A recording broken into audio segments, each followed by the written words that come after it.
The NFL Week 15 Sunday slate. You know our charge and our duty.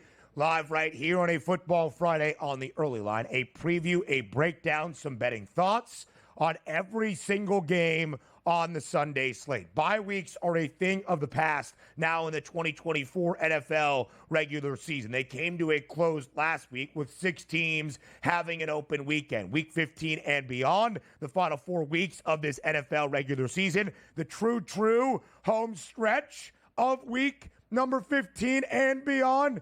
No more bye weeks, which means very full Sunday slates. 13 games on this Sunday. We had one last night. We have a doubleheader on Monday. That is 3 of the 16 when everybody is in action. So 13, Joe.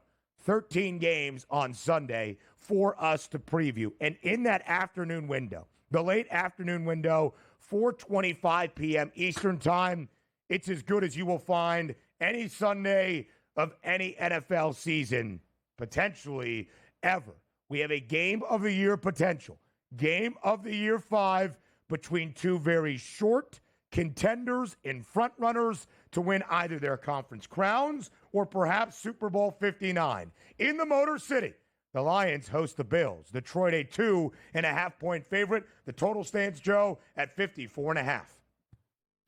Yeah, very interesting spot here for both these teams, right? Especially, I mean, the Bills coming off of that loss to the Rams a week ago on the road. And listen, a lot of people thought maybe a little bit of a letdown situation there for the Bills. But the Bills could have won that game, should have won that game. But now they got the Detroit Lions, who many people believe is the team to beat this year coming out of the NFC. I think the Bills are going to treat this like a playoff game. I think the fact that the Bills lost that game last week to the Rams makes them extremely dangerous in this one. And with all those injuries on the defensive side of the ball for Detroit, it's kind of hard not to love the chances of Josh Allen and that offense to be able to get it done this week in what should be the most entertaining game of this Week 15 slate. And that 54.5 does loom very large. In fact, if it stays right there, it will be our highest over-under of this 2024 NFL season. It will be the 7th game for Detroit, playing with a total of 50+, as they did last Thursday night on the full week of preparation after Turkey Day against the Packers. That game featured 65 points, went over a number around 52 and a hook.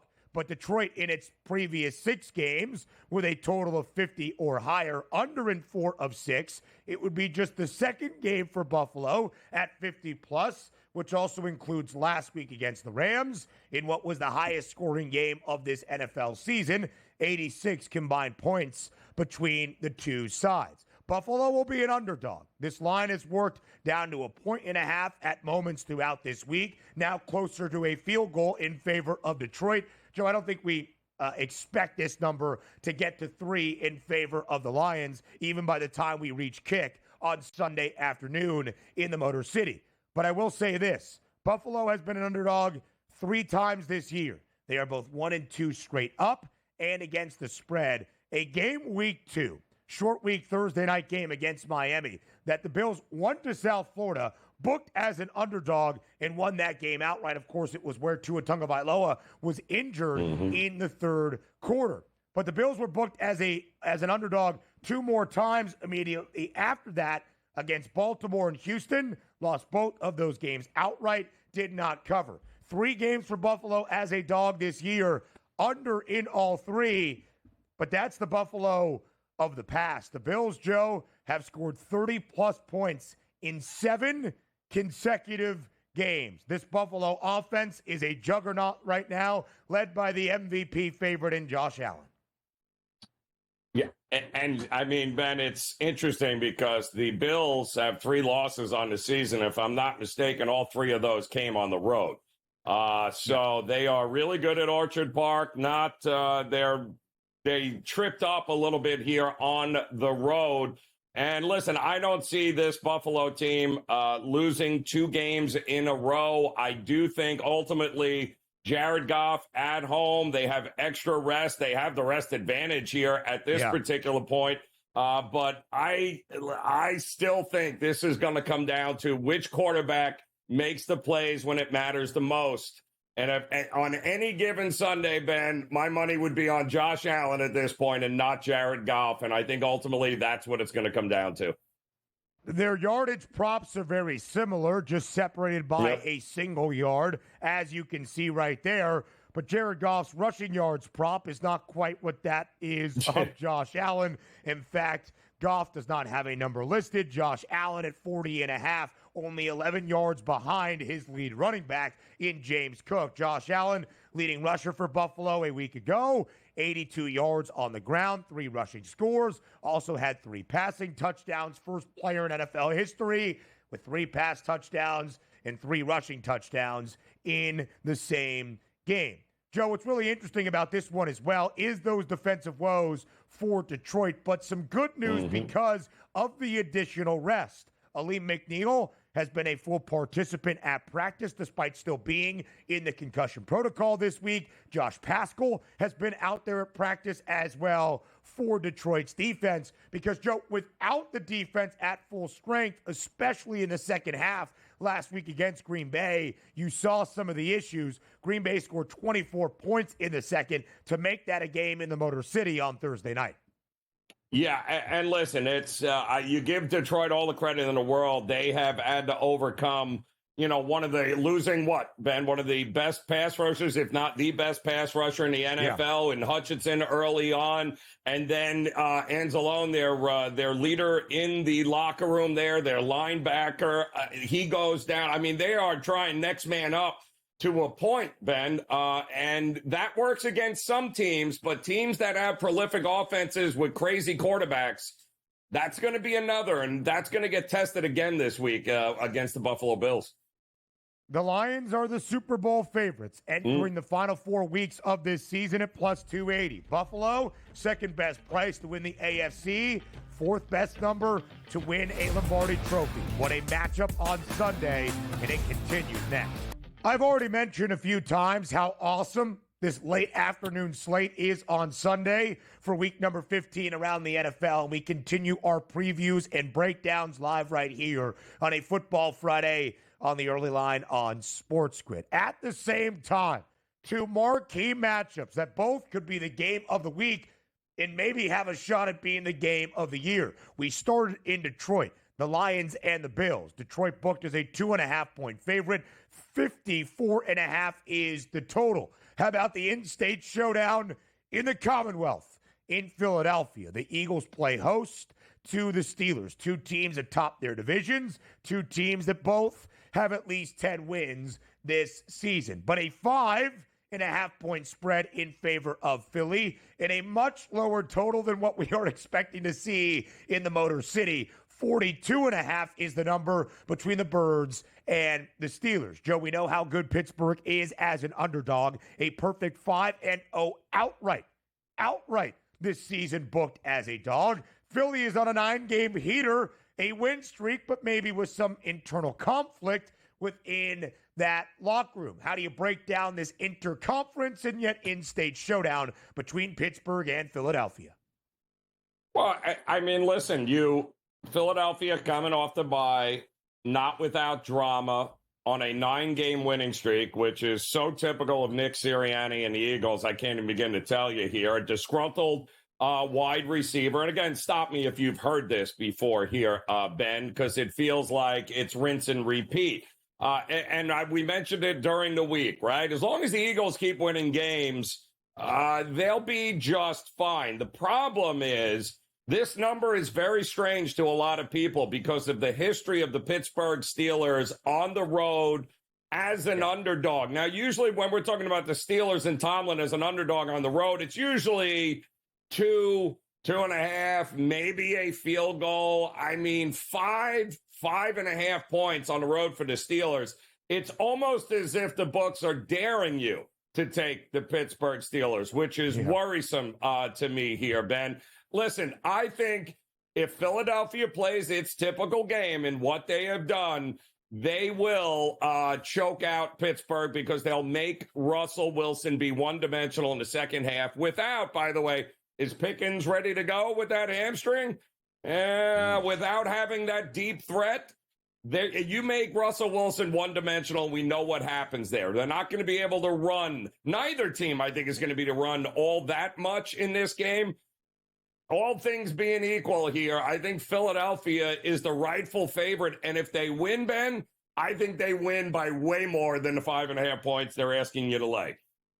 Joe, to your point, it feels as though the number is telling you just that. Philadelphia has covered in 6 of their 9 victories on this win streak. Not last week against Carolina because of how dominant the Birds defense has been the last 2+ months as they have really kind of ingratiated themselves to Vic Fangio's system. They have gone under in 6 of 9 wins as well.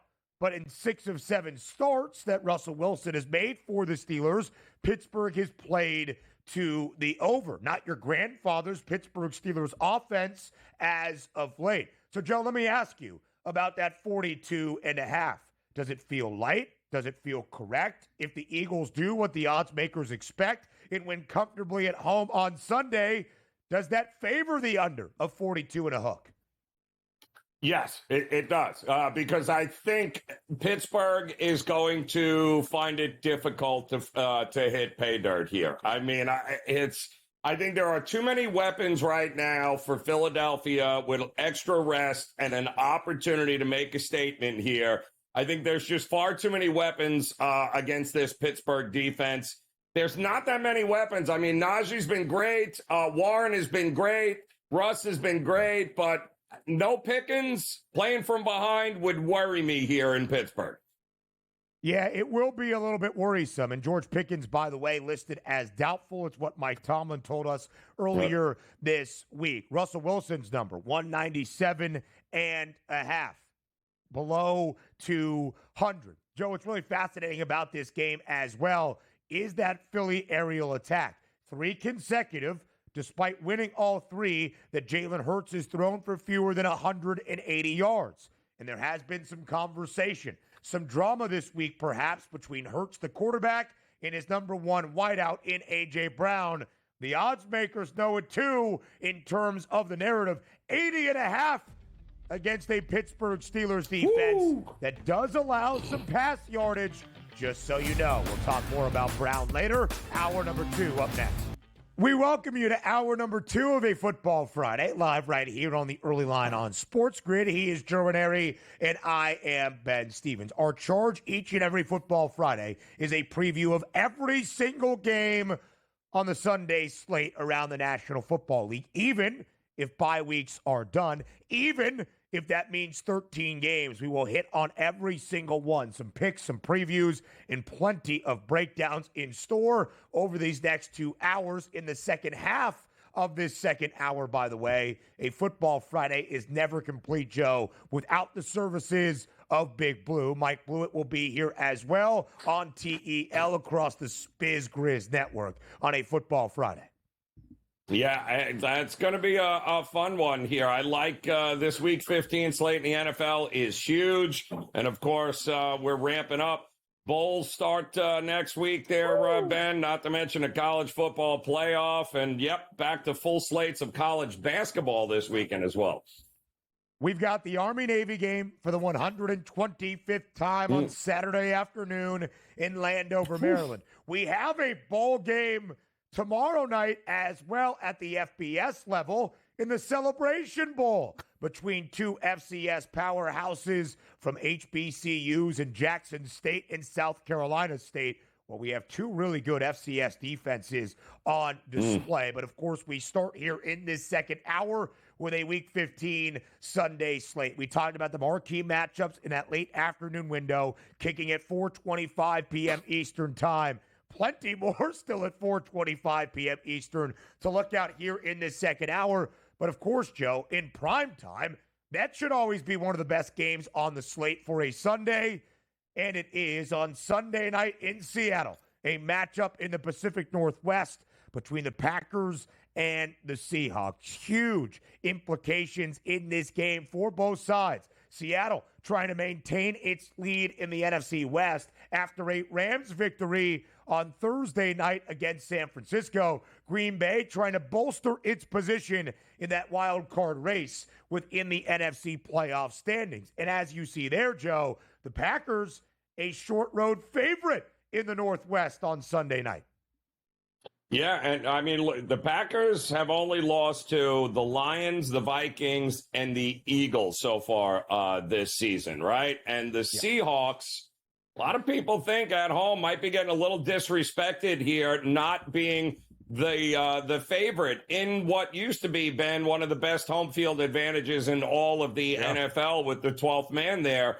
But boy, oh boy, the question is, we've seen the ups and downs of Geno Smith and this Seattle team, but they have been a different team after their bye week. Their last bye week there, the defense looked like it was in shambles. Geno Smith, you don't know which Geno Smith was showing up, but he has done a really good job of protecting the ball. He has also done, especially at home, they also have figured out the running game, which alleviates some of the pressure on Geno. Are you sold on this Packers defense, or are you sold on this Seattle defense? I'm not sold on either, which is why I think points are coming in this game. I think it's a dead over in this one when it's all said and done. And we've seen a lot of overs from both these offenses, especially against people outside of their division. Would completely agree, Joe, with that sentiment. Thinking we get some points on Sunday night in primetime. Seattle had played 5 straight unders, entering the game against the New York Jets to open up December. That game well over last week against Arizona, maybe expecting it under like we saw in the first meeting between the Cards and the Hawks. It went well over. Seattle picking off Kyler Murray twice in the opening quarter and immediately converting it into 14 points and 2 touchdowns. The Seahawks are in pole position currently within the NFC West because of this win streak. 4-game win streak for the Seahawks. They have won outright as an underdog in all 4 games. Green Bay is covered in 3 consecutive, despite only winning 2 of those. They have gone over in 2 of 3, but not all because of the fault of the Packers. They have scored 30-plus in 3 consecutive games. Joe, I would agree. I think we see some points on Sunday night. I think it is a really good game. And the Mike McDonald defense that took a little bit of time for the Seahawks to adapt to has allowed 21 or less in this 4-game win streak. We'll see if that continues against Jordan Love and Green Bay on Sunday night. Again, when you look at these 2 teams, highly impactful game in terms of that NFC playoff picture. Green Bay right now feels firmly in a wild card spot, but they're trying to pick where they want to be. And I would just say that if you want to take on maybe the NFC South champion, Green Bay's not going to win the NFC North, but they can keep pace with the Vikings perhaps to challenge for that top wild card spot, to be that 5 seed, to take on more than likely the NFC South champ. That would be, at this moment, the Buccaneers. And if you are the Seahawks, you are trying to hold on to a playoff spot and your divisional lead by just a half game in the NFC West. Yeah, I mean, we talked about this team earlier, Seattle, and the chance that they might be able to overtake the Rams here. I still liked the Packers, Ben. We talked about it before the season. I like the Packers with a really good shot not only to take down the NFC North, but also take down that NFC title and represent, and that be the team that represents the NFC in the Super Bowl. And, of course, that was always going to come down, we thought, to the Packers in Detroit once again. But, my goodness, I mean, when you look at the Packers and the losses that they have had and who they have come against and the amount of margin of loss there, I mean, combined in those losses, Ben, it's still just 20 points. They are every bit as good as we thought they were going to be when the season started. It might be too late, obviously, to catch him for the NFC North title, but it ain't too late to jump on him to win the NFC and be representing them in the Super Bowl.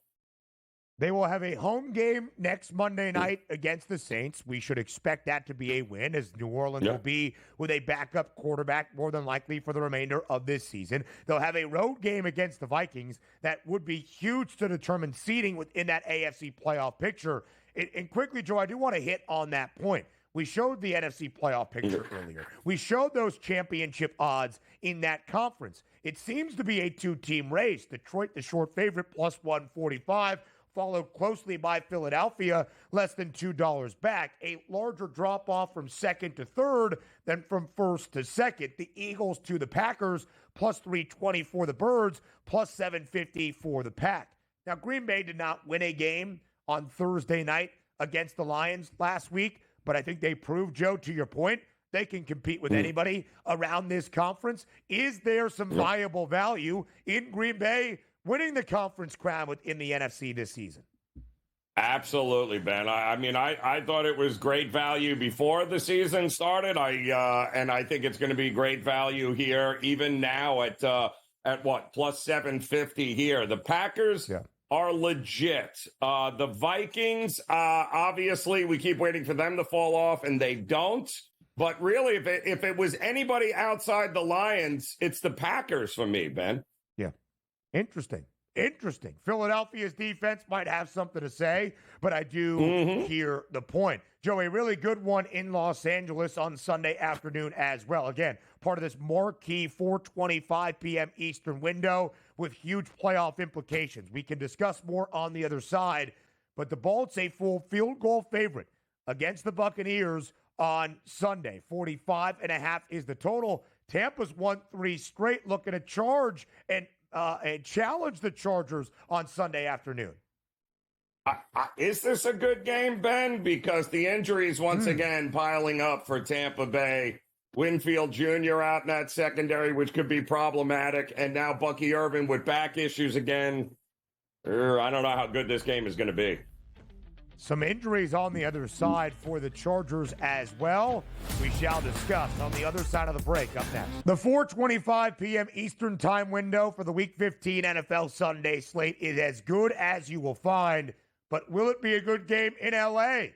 based on injuries? The Bolts and the Bucs, two teams firmly in playoff spots. Tampa, now a lead once again in the NFC South, trying to win the division for a 4th consecutive season. The Chargers trying to hold on to a wild card spot within the AFC, an 8-5 mark at this moment. L.A., Joe, 3-point favorite. Full field goal at home on Sunday inside SoFi Stadium. We'll get to Joe Ranieri here in just a moment here on the early line. 46.5 is that total, by the way, for Sunday. Joe mentioned 45.5 is where the number is now. By the way, Joe mentioned the injuries that we will see for this game, or perhaps not see, as the guys will not be out there. Some injuries as well for the Chargers. Justin Herbert did not practice earlier this week. Limited participant for L.A. yesterday. Lad McConkey trying to work his way back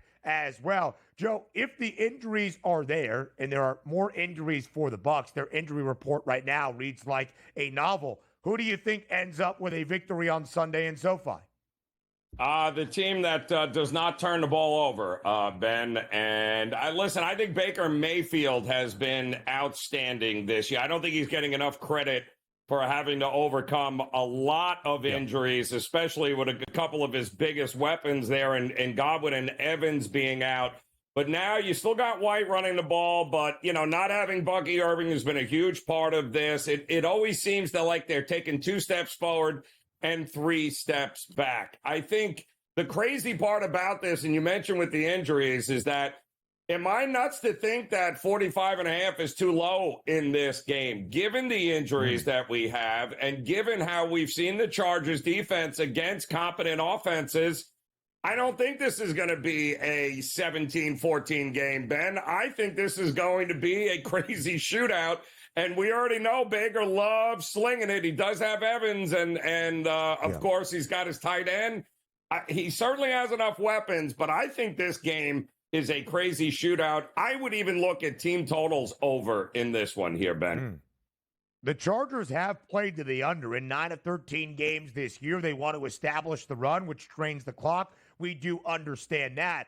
But where the Bucs are at fault is actually not up front defensively, losing Antoine Winfield Jr., who was placed on injured reserve. That is never a good thing for Tampa. Early in the day, still some good games, kicking at 1 p.m. Eastern time, like this big one in the AFC in Houston. The Texans will host the Dolphins. The Texans fresh off a bye. They are still a team, Joe, in pole position within the AFC South. They are the only team, in fact, in this division with a winning record. They are 8-5. The Dolphins have some life in that AFC wildcard race. They have won 4 of their last 5. They need to keep stacking up wins. They are 6-7. Not a great spot for either team. And what I mean by that is the trend perspective based on the number. The Texans just a 2.5-point favorite. Well, with C.J. Stroud as their starting quarterback, Houston as the favored side, since the beginning of last year, just 6-10-2 against the spread. Miami as an underdog with Mike McDaniel as its head coach, 8-12 ATS. But more importantly, Joe, especially with the number less than a field goal, 4-16 straight up. Can the Dolphins finally win a game outright as an underdog? No. Well, they might. But I'll tell you this, Ben, they're not winning it in the first half. If it ain't broke, let's not fix it here. We all know the C.J. Stroud issues and his Texans issues. They have come in the second half of games, Ben, where they have given up leads in the third and fourth quarter after adjustments have been made that C.J. Stroud, unfortunately, did not adjust to. In this particular spot, they've had extra rest, right? They've had some time to work on some things. Mixon, Nico Collins look like they're going to be good to go here. And we've seen the Miami defense take a step back. You know what you haven't seen take a step back? And the most consistent thing about this Texans team has been this defense and their ability to get after the quarterback. Tua is a different quarterback when he is under duress. He's going to be under duress a lot in this game here. The Texans are 11-2 against the number in the first half this year here, Ben. It's the best mark in the NFL next to the Detroit Lions. There is no way that they won't have the lead going into the break in this one. Now, whether they hold on to it in the second half is a different story, but I'm pretty confident at a pick-em price, I believe at home with extra rest, they will have a lead against this Dolphins defense going into the break.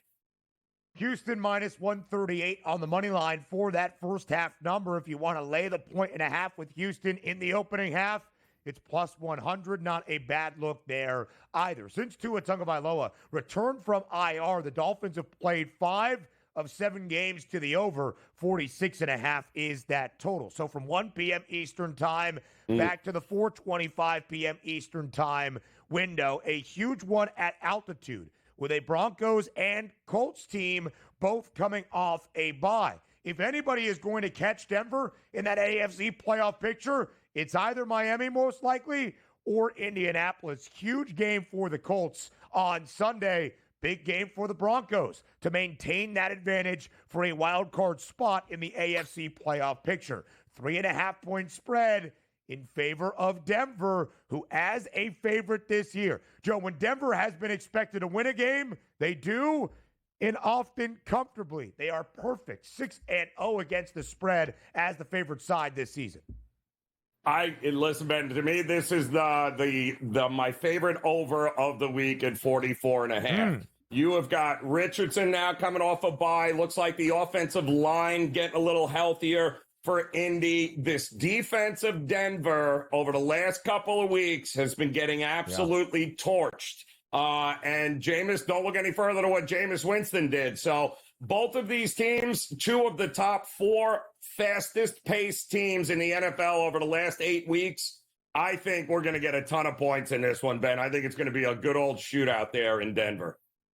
The Broncos had the second best scoring defense entering that matchup against Cleveland before their bye, but they've actually gone over in 10 of 13 games this season. More from the Sunday slate next. Live right here on the early line, we continue our preview of the Week 15 NFL Sunday slate. It is a Football Friday across the Spiz Grizz Network. Next up, we look at some teams that are good versus other teams that, at least record-wise, not so great. Another compelling game for the Kansas City Chiefs that the odds makers expect, at least based on the initial number, not to be overwhelmingly dominant nor impressive for KC. The Chiefs, of course, are a 12-1 football team, but 10 of those 12 victories decided by just a single score. In fact, dating back to last year, the Chiefs are on a heater in single-possession games. They have won 15 in a row. That by far an NFL record. But covering numbers is a different story. 4.5-point favorite for KC on Sunday in front of the Dog Pound in Cleveland. A Browns team that is not all that great this year, Joe. And you get the full Jameis Winston experience at times. But they have been known to play spoiler to a good team or two throughout this season in the land. Might they be able to keep this game close against the Chiefs on Sunday afternoon? I absolutely think they can here, Ben. I mean, it's at some particular point here, it's not going to doink the field goal off the post and win. It's not going to be where they fumble the ball or get a block kick or every other way that Kansas City has won games here. And listen, kudos to them because they find themselves playing very close games and they have the right personnel, the right coach, and the right belief that they can win every close game they're in. And that's saying something. Not a lot. You can't teach that, Ben. Either you have that or you don't have it, and the Chiefs have it. However, there is a spot here, I think, with Cleveland, and styles make fights here. I think this Cleveland defense has been better than they've been all year. They're healthier. Miles has absolutely been out of control. So is Ward in the secondary. If Kansas City is not, if they just play that, hey, let's just try to keep it close, they could be in trouble in this game with this defense on the road. So, yeah, I would only look at the dog in this one. And if I'm playing and taking the 4.5, I'm also putting a little something on the money line here. It would not shock me if Cleveland at home wins this game outright. So the Chiefs did not cover last week, of course, as they clinched their 9th consecutive AFC West divisional crown against the LA Chargers. They were a 4.5-point favorite. Same exact number this week, albeit on the road against Cleveland. 6 times this year, the Chiefs have laid less than a touchdown. They are 4-2 against the spread. It's about the only redeeming quality of the Chiefs covering a number this season. The average victory margin for KC is 4.2 points per game. That is 11th best in the NFL, despite being tied for the best mark alongside Detroit. But somehow, some way, they often create new inventive ways to win football games. This one expected to be close. I will say this, the Chiefs have gone under in 3 of their last 4 games, all against divisional foes, though. The Broncos, the Raiders, the Chargers. They have gone over in their last 3 games against non-AFC West teams. Of course, the Browns reside in the AFC North. The largest spread that we have seen this season, the Baltimore Ravens, 16.5-point road favorite in MetLife against the New York Giants. Of course, the Ravens coming off a bye, looking to straighten things out as they make their playoff push to be a true contender in the AFC. The Giants are awful. Drew Lock more than likely is going to miss this game. Back to Tommy Cutlets for the Giants. Good luck, New York. That's about all I have to say. Ben, this is so ridiculous, this line, I can't even begin to tell you. It is the 4th largest spread for a home underdog this century, Ben, this century. Wow. 4th largest. And, of course, it went through the roof once we learned that Tommy DeVito was going to be there. I mean, listen, Giants defense, middle of the road, right? And that's actually pretty impressive, especially when it gives up to points allowed.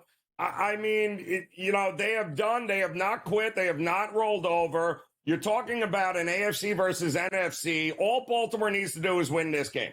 All. Right. Why in the world would I lay that point on the road with Lamar and company where we've seen sometimes play down to their competition? No, thanks. I'll take the points. They have lost outright twice this year at more than a touchdown favorite against the Raiders and against the Cleveland Browns. I don't think they're going to lose outright. To win by 3 scores, that's a different story. Mike Blewett joins us on a Football Friday next. It would not be a Football Friday without Mike Blewett joining us here on the early line on SportsGrid. So thus, Mike Blewett is here, and it is a Football Friday in our second hour on the Spiz Grizz Network. Big Blue, as always, we appreciate the time. Great seeing you on Tuesday night at the SportsGrid holiday party. We missed Joe Ranieri, but we had a blast. We look to do the same with all 3 of us here on a Football Friday on the early line. Oh, yeah. Big party on Tuesday. Joe, you were missed, but it was good to see everybody in person all in one spot. SportsGrid kept running thanks to Joe and Scott Wetzel and Dave Sharapan and other people out there. But as far as last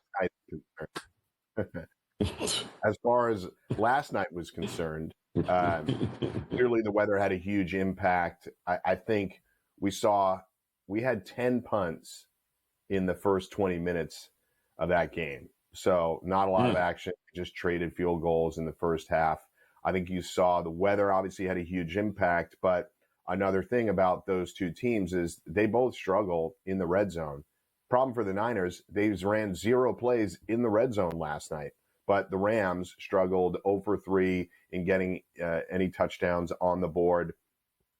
I think they've been underrated in terms of what the Rams have been able to do. I believe they've won 7 of 9 now, so they're on a really good run, and they're getting healthier.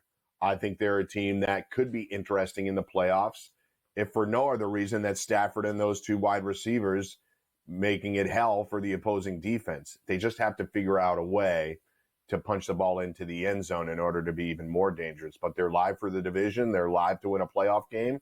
The Rams are really impressive, and the Niners, you can call it, if you hadn't already, you can call it a wrap on their season. Their upcoming schedule is even tougher than expected. So I don't expect Seattle to go down without a fight here for that NFC West crown. What are the chances that they're right now sitting with that with the lead? Does that change before the season's over? Do you think? Do the Rams win the NFC West? You have Seattle's upcoming games are the Packers, the Vikings, at the Bears, and then at the Rams. So count that Week 17 game, January 5th, to be a really important one. Week 18 game. And then the Rams had beat the Niners last night. They're at the Jets. What's up, Jets fans? You got Matt Stafford coming into town. And then home games against Arizona and Seattle. So catching a little bit of a break where they don't really have to travel after they get back from the Jets. So if I had to bet on it right now, just say who wins the division, I think the Rams got a huge break getting that home game in Week 18. But Seattle's defense, Joe, has played a lot better in these last 6 weeks, and I think that will pace them the rest of the way. So it is a coin flip. I think both teams are really interesting. The Rams, to me, are more dangerous in a playoff scenario because of that offense. But I think Seattle, week to week, I think they probably end up with more wins here down the stretch. The Rams a shorter price to win the NFC by $1. The Rams a better price to win the NFC West by 10 cents only at minus 105 to Seattle's plus 105 number. The Seahawks a home underdog on Sunday night against Green Bay. If they were to lose that game, as the odds makers anticipate, even with a very short spread, tied at the top, LA would have that direct head-to-head tiebreak advantage, at least for the moment, in a division that could come down to that regular season finale, week number 18. Blue, let's go to the 4:25 p.m. Eastern time window on Sunday. Marquee matchups dot the slate in week 15, especially in that later afternoon portion. A game of the year potential, game of the year 5 in the Motor City. 2 of the 4 best prices to win Super Bowl 59 at this moment. The Lions, the favorite. 4th best number for Buffalo. A 2.5-point spread in favor of Detroit. Total stands at 54.5. It would be the highest number of the year if that's where it remains by the time we get to kick on Sunday. Short number, competitive game expected, and a lot of points is our thought entering Sunday in Detroit. Blewett, will the game live up to the hype? I believe it will. And I think everybody would be excited if we blow past that 54.5.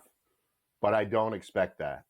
I think we can come really close. But I expect what we've seen in a lot of Bills games this year, which is a slower start, a lower scoring first quarter. I don't think the teams come out of the gate scoring touchdowns, running up and down the field. I think an interesting number, by the way, is the second quarter total, which is 16.5 right now. It's being bet to the over, so find the best price that you can. And I think that's something where these teams are checking each other early, not unlike a lot of playoff games, and then the offenses ease into it. I'm not going to step in front of the Lions at home when they're laying less than a field goal, and it's been a really difficult travel scenario for the Bills, right? They had to go to L.A. where we put up 100 points, and now they're back inside. Good for them, but in Detroit, taking on a team that really takes advantage of these conditions. So I would lay the 2.5 because I think the Lions get the win, and I'm under on this game. What does it say about the Bills' future if they lose another game on the road? They got 3 losses. All 3 are on the road here. They go on the road again and lose here. What are we doing here with this Bills team here? If they lose this game and the Lions win like you think it is, what is the ceiling really for the Bills? Is it just the AFC East Championship? I don't think that's fair, but I know what you're driving at, especially if the Steelers rip off a few wins here to close out the season. They might end up as the 2 seed, right? The Bills 2 seed or even 1 seed conceivably is on the line if Kansas City falters here late. But this, to me, looks like the best version of the Bills. That LA spot was a very tough one for them. Right. And I don't really criticize them that much, other than the positives we've seen from the defense did not show up in LA. We'd probably want to see a little bit more of that now that Matt Milano is back in the lineup every week. We'd probably want to see a little bit more from the defense. They get Micah Hyde back said he's going to retire as a Bill, so he's going for his last run. So they have veteran leadership here, which I like on this team, and I do think they remain dangerous. But I think you bring up a fair point, Joe, in saying, like, all right, well, they're going to have to go on the road in Kansas City again, and is it just the same old thing where they just drop a road game because it's too cold out, or they can't get off to a good start, or they don't have their home crowd behind them?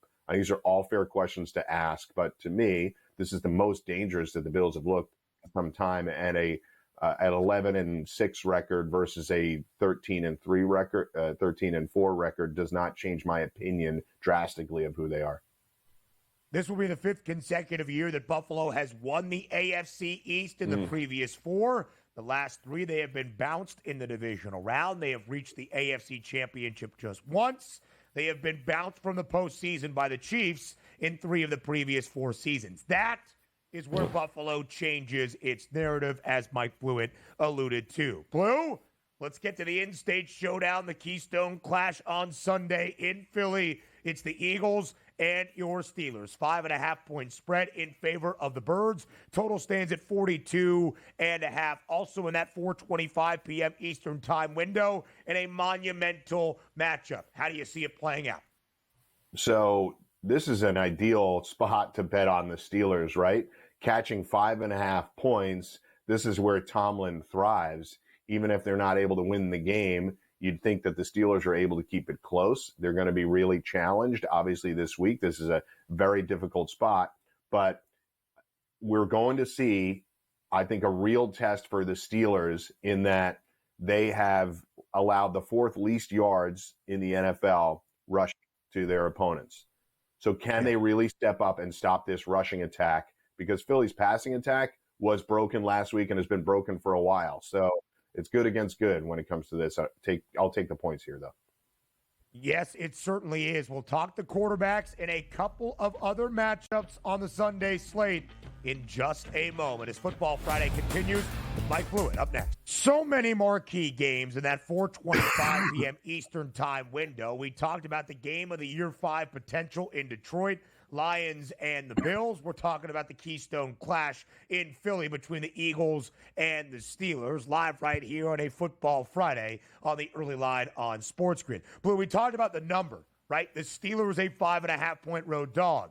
feels like a ripe time for a Pittsburgh team 11-6 against the spread as a road underdog since 2022 to at least keep the game close. I want to talk to you about the 42.5, which is the over-under. Is it light? Is it fair? Two of the top 5 scoring defenses in the NFL, and how it pertains, Mike Blewett, to our quarterback comparison on Sunday. Jalen Hurts and a Philly passing attack that has been inept the last few weeks, and Russell Wilson perhaps without George Pickens. How do the Steelers get it done offensively to keep this game within striking distance? So I think what you're seeing from the Steelers, and Pickens not being there is a huge blow. I think it's probably impacted the total to some extent. And if you're asking me if this game is over or under, I would say under. I could see a 20-17 game here. Does Philly really force it to A.J. Brown to try to appease him in the way that we saw at the beginning of the game last night, at least with Deebo Samuel, who's expressed some unhappiness with the offense? A.J. Brown obviously expressing that in Philly, despite the fact that they're winning games. He wants the ball. I understand it to some extent, but come on, you're 11-2. What are we doing? So I think the Pickens thing is obviously going to keep the scoring down, in my opinion. Now, what you'll see from the Steelers is, I thought you saw a lot of it last week. They're happy to use Najee Harris in the passing game as well as running the ball as effectively as they can. Something I've been looking for them as a fan, looking for them to do for some time, is try to get Pat Freiermuth involved more in the offense. And I think you saw some key targets for him during the last couple of weeks. But that does not scream explosive, right? This is fighting fire with fire, and the Steelers trying to control the ball and keep it out of Philly's hands so they don't run off 8-minute touchdown drives, which is their specialty. So I think you see a lot of that. That's what keeps the scoring down for me, is longer possessions, the team's running the ball. And if the Steelers aren't effective against that Philly front, I'm curious to see what their counter move is. Is it more Freiermuth? Is it Najee in the passing game? Is it Jalen Warren? Because I don't know that Calvin Austin or Van Jefferson are scary threats in the passing game. It's interesting. If you had to bet in the prop market here between Russ or Jalen, who's got more passing yards, you think, when it all comes down to it? And quite honestly, can we trust Russell Wilson if he's got to drop back and throw it 30 times in this game? Yeah, I think your anytime interception is an interesting number for Russ. As you said, Joe, if they are trailing and the Steelers are forced to throw, especially if they're down, say, multiple scores, and the Steelers are forced to throw, you get a little worried about. And it's not just Russell Wilson. It is the available options that they have in the passing offense. The two guys I just mentioned, Calvin Austin has some nice explosive plays from time to time, but there's no consistency in it. Van Jefferson shows up on the stat sheet once in a while, a random touchdown last week. But I think I bet Russell to beat Jalen Hurts in passing yards. I just think they're going to have to lean on it a little bit more in a game like this. I expect Philly to potentially win this game, but 5.5 is too many for me. Like I said, I see like a 20-17 score. So I would bet on Russell to have more passing yards. I know obviously his number is slightly higher, but it's even pinched a little bit closer than this morning than the stat board that we just showed. So it's really kind of a coin flip on who has more pass yards, but I would bet on Russell. All right, let's keep it going around this NFL Sunday slate in Week 15. The Commanders, a 7.5-point favorite in New Orleans. Washington, fresh off the bye, 8-5 football team. The Saints are going to be starting Jake Haener with the injured Derek Carr now on the shelf. 43.5 blue is that total in the Big Easy on Sunday. Will the Commanders roll? Can the Saints keep it close? They have won 3 of 4 with the interim head man in Darren Rizzi. Come on, guys. I mean, it's not happening for the Saints this week.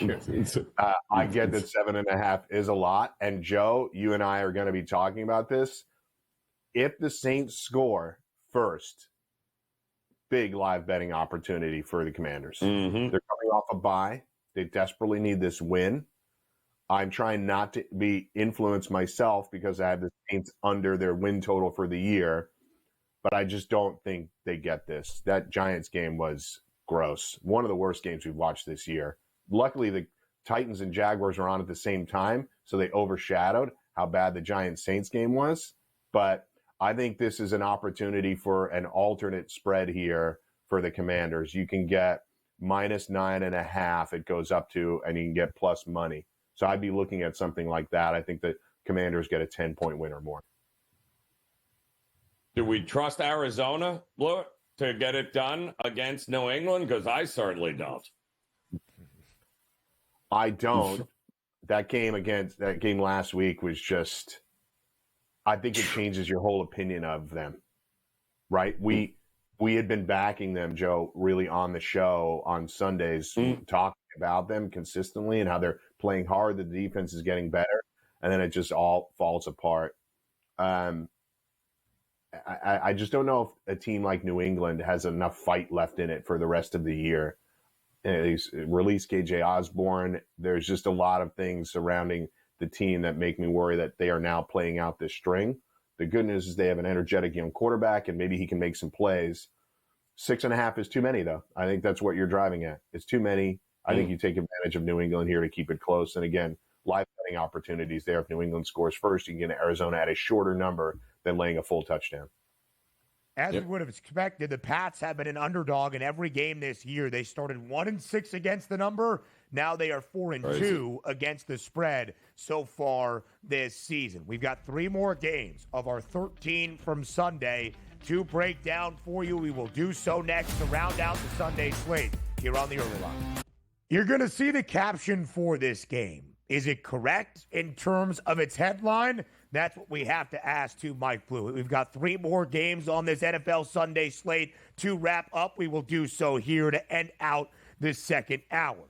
Not done yet is how we are billing the Bengals and the Titans in Nashville. Tennessee is done. They have been eliminated from AFC playoff contention. The Bengals mathematically have not, but at 5-8, Blue, we would expect they would have to win their final 4 in a row, make it 5 straight after the victory on Monday in Dallas to end out this year. So will the Bengals do that, and might they cover against the Tennessee Titans on Sunday?